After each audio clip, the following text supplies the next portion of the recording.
Hello Internet, it's I the Roshi and I'm back with another reaction, this time reacting to Sigewinne's collected Miscellany. Let's get into it. Though I regard the Melusines as my own daughters, I feel that I learn more from their unique perspective on the world than I could ever teach to them. Got Neuvillette Sigewinne talking? is one of the Melusines with whom I have a great deal of contact, and I always look forward to seeing her. Excuse me?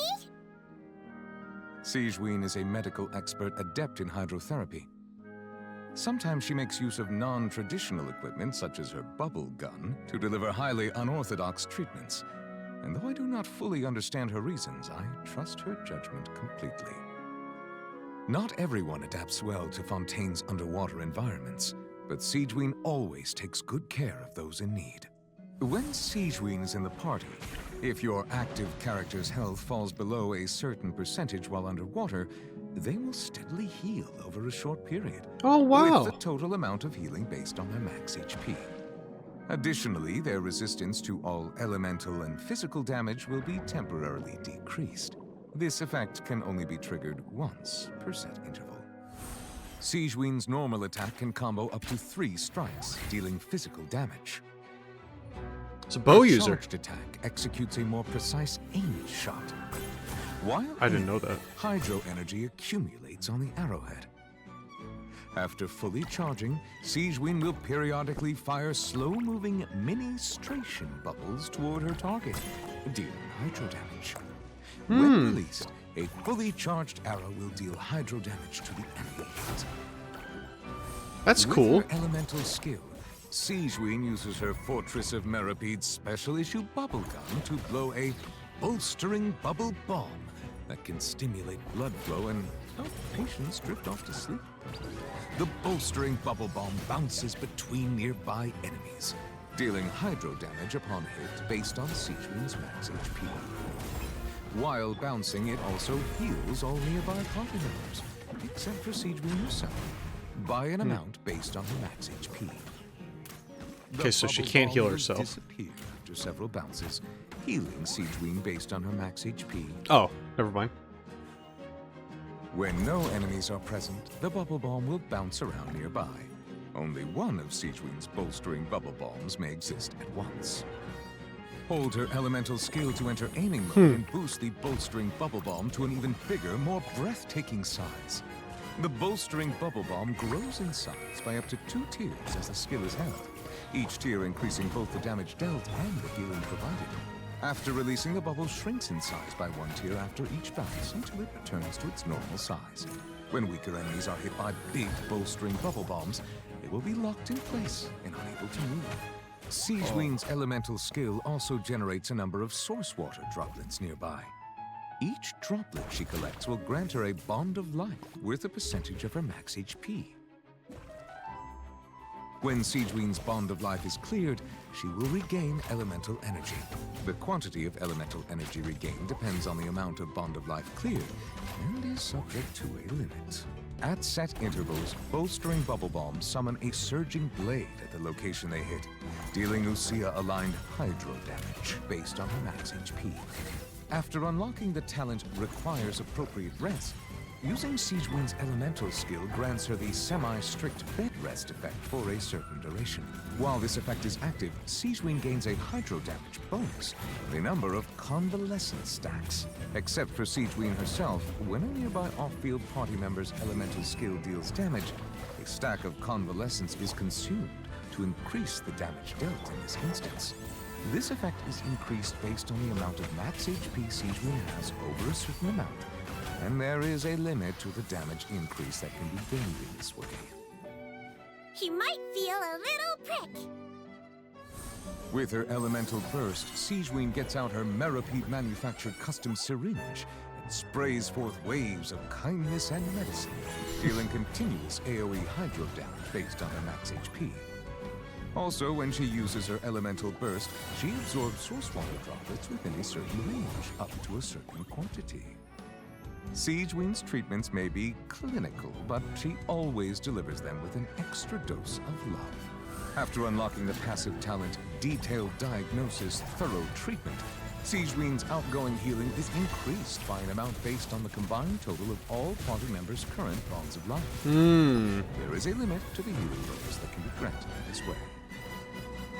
Sigewinne's code of conduct is pure and sincere. Aid the adorable and care for those in need. In emergency, she dedicates her heart and soul to helping her companions. Sigewinne's primary tool in combat is her elemental skill. Her bolstering bubble bombs not only bop enemies as they bounce between them, but also heal other party members, allowing them to focus on the fight. With her talent semi-strict bed rest, her allies' elemental skill damage can be boosted even while they're off the field. When energy is full, Sigewinne uses her elemental burst to deliver a strong dose of medicine to enemies in front, dealing AoE hydro damage, giving these wayward patients the treatment they deserve. Though I do trust Wriothesley, and he often tells me not to worry about Sigewinne, the heart is as disinclined to stop caring as a spring is to cease flowing. Indeed, it is a responsible guardian's duty to care about their children, and yet I do not find this duty burdensome. Rather, it is a source of profound delight. Sigewinne always wears a bright smile when she comes to see me. I only hope she is just as happy when I cannot see her. This gave me cause to reflect on what it means to be a family, and I believe I have reached a verdict. Parents and children both need each other, and that is exactly how it should be.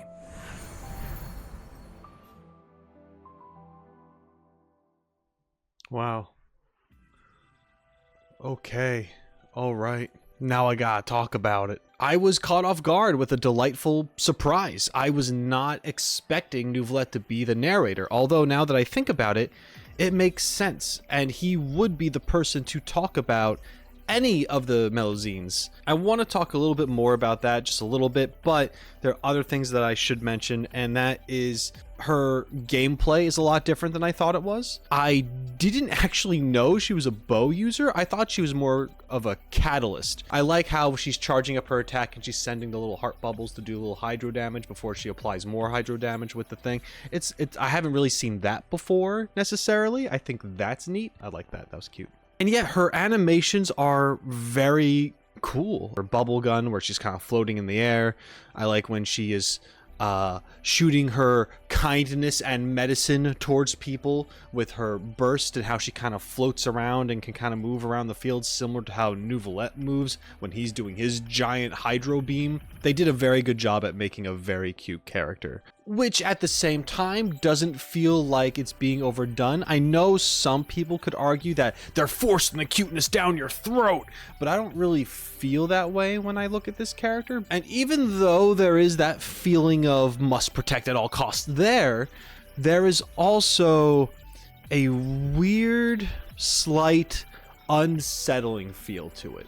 I'm not saying that Sigewinne or the other Melusines are a threat by any means, but you have to wonder, is there something weird about the Melusines where there's some kind of charm effect that they have over people, whether it's intentional or not, where you see them and you're like, aw, I love you, and then you walk out of the room and you're like, why do I feel that way about this thing I barely know? You know, I'm not sure if there's any of that in the story. I think I remember in past cutscenes it made it sound like people didn't trust the Melusines, so that might not entirely be true, but it just makes me wonder what their deal is. The only thing I really know about them, other than their original Chinese folklore, is that they have a special relationship with Neuvillette. In the very earliest of trailers for Fontaine, when we see Neuvillette and barely knew anything about him, I got the impression of that this guy was very unfeeling and was very strict with his work. I don't necessarily believe that to be 100% the case anymore, but that's how he is originally perceived without knowing anything else about him. So it's really cool here how we have this character who has shed all of these layers over time through these trailers, and now we are very much seeing that softer side, especially when it comes to Sigewinne's trailers. because he genuinely cares about the Melusines and their well-being. And then there's something else about this comment of his with parents and children. You can even tie this to Arlecchino. I'm aware that she runs the Hearth. Whether or not that is still a thing by the time Fontaine's over, don't want to know, but she is father. There's a bunch of orphans. They are essentially her children in a way.